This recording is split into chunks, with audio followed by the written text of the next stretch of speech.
Okay, next question about Japanese historical figures or celebrities or artists. Anyone that you've been impressed with or that you admire? Yes, I really admire Sakamoto Ryoma. He's a historical figure. He lived at the beginning of the 19th century, actually, and he was the main driving force to overthrow the Tokugawa shogunate, actually, which was so powerful at this time.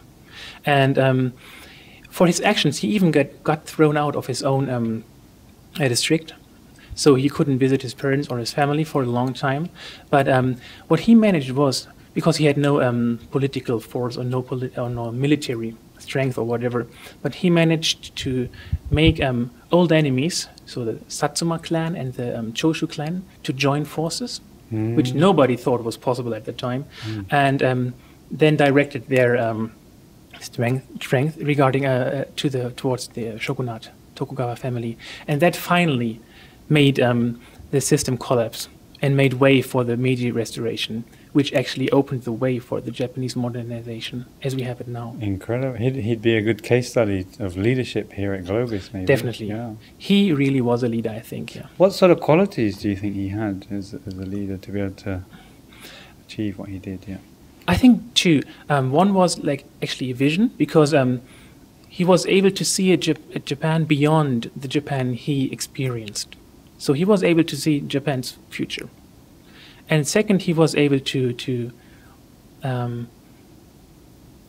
can I say, to make people believe in what he saw. So to energize people. That's really important for a leader, I would guess. Fantastic. Okay, next question. Yep. If you could take the strengths from Germany, which is a very successful economy, and the strengths from Japan, yep, and combine them together into a kind of cultural, economic superpower, what would you pick and choose from these two countries? From Japan, I would pick the process excellence they have. To give you one example, I think everybody who is working in Japan has to take the annual health check. And the first time I did this check, I think it's now 6 or 7 years ago, I was really deeply impressed. Because you go into the hospital, then you redress actually, and then you have all those tests, right? You have your ear check, you have your blood pressure check, then you have your ultrasonic, whatever. It's, I think, 8 or 10 stations you have to pass. And the nurse is always calling you, and you're done in 2 hours or 2.5 hours. So it's like a flow. It's really a beautifully designed process flow. So this is something I never experienced in Germany. And applying that to business, right? We have really world-class supply chain management. We have world-class quality management in Japan. And even those names now are associated with American economy. I would guess they actually have been invented in Japan.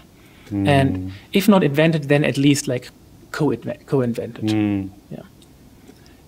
So maybe only the Japanese naming was not as good as the American naming, so right. That's the reason. And from Germany, what would you combine that with? From Germany, I would pick the ability to grasp your geopolitical situation and then make something out of it. Because Germany now is centered in Europe, right? And Germany, as well as Japan, by the way, had a disastrous world war. So both countries were defeated, and they were surrounded by enemy countries, right? And then they had to rebuild trust and that.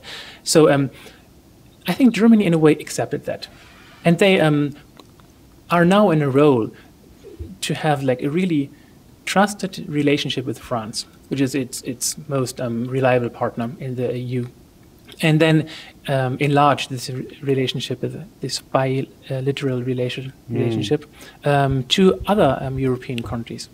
And this is something actually I would want Japan as well, because now the country's closest ally actually is the US, right?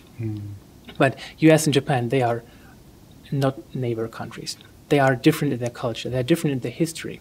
So there's not that stronger bond between the countries. And Japan's naturally ally would be South Korea or some other Asian country, I would think, because the culture and the history is that much closer.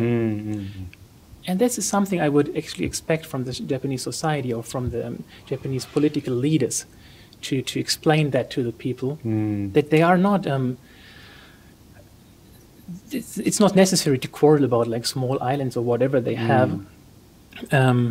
They are really having a history of 2,000 or 3,000 years of common history, and this needs to be like used. Like the common point to build the relationship. Right. On. Yeah.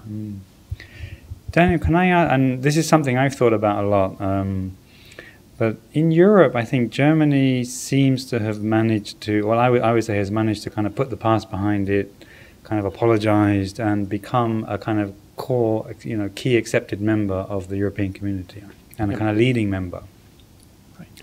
But in many ways, well, in some ways Japan has managed to do that, but still in other ways it hasn't quite managed to have such a break with the past. Do you have any? I mean, what were any differences you see there? How would you account for that?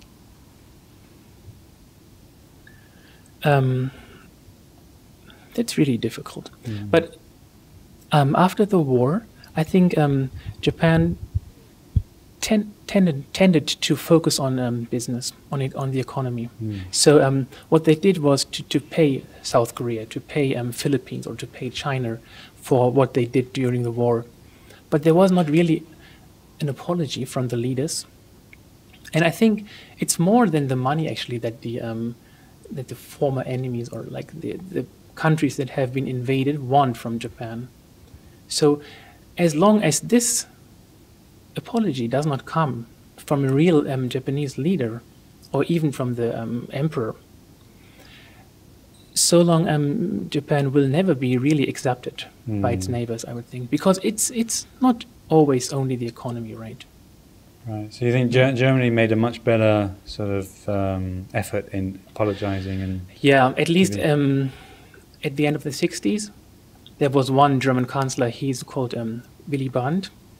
He went to Poland and he really apologized. I mean, he fell literally down on his knees to apologize. And this made a huge impression, not only on the Polish people, but on other former like enemy countries as well. So that he really felt sorry and not only like spoke the words. Yes. Thank you. Very sensitive topic. So thanks for touching on it. Yeah. Thank you. Okay. Maybe almost one but last question. If you were some tips that you may give some of the viewers about how to live in Japan, how to get on well with Japanese people. Any tips you have? Actually, it's quite easy. The magical word is like be considerate, and with considerate I mean look around you, see what the people are doing, and then react to that. And it sounds so easy, but it's very hard. Because, as you said before, when you had a German boss, he was very clear in his instructions. And I have now a Japanese boss, and he's not at all clear in his instructions. So I have to guess what he means, actually. So I need really to take a look at what he's doing. And this is not only important, I think, in business context, but in a private context as well. When my wife is suddenly has a strange mood, right? She never would say directly to me, but I have to guess what's wrong, and then suddenly I realize, oh, I forgot to take the garbage out or whatever, yeah, right? So all the small actions you see in the people surrounding you mean something to you, and I think most Japanese people are very, very good in getting that message, in that non-verbal message. So people from Western countries tend to oversee that and only react to verbal messages. Yeah. So be considerate, get the non-verbal message, and react to it. They call it in Japan kuki yomu, like reading the air, right? Reading the air, right, yeah. Yeah, it's very difficult. That's so important, I would think, yeah. Not easy to do. It's not easy to do, no. I'm still practicing. Okay. Last question. Anything you would like a message to our viewers, and maybe something special for our viewers in Germany? In Germany. Yeah, and you can speak German if you want a bit. At the end, maybe. At the end, yeah. Okay. So my message would be: there's a lot of buzz around other emerging economies, especially, of course, China, and sometimes Japan seems like to be losing the global economic struggle, but it's not. I mean, Japan is still the third biggest economy in the world, so it has so much chances for everybody. So I would encourage everybody to come to this country, try to do business or just for a vacation and enjoy it. Und auch für alle deutschen Zuhörer würde ich mir wünschen, dass man nicht Japan schon abschreibt, sondern immer noch es als starken Partner in der Weltwirtschaft sieht. Vielen Dank. Vielen Dank, so thank you very much. Daniel, it's been really great talking to you. Thank you very much for coming. Thank you so much. I enjoyed it. And thanks for watching. I'm Adam Kassab. You've been watching Inside Japan, and I'm going to be practicing reading the air in Japan so I can carry on enjoying living here. Thanks very much. Catch you next time.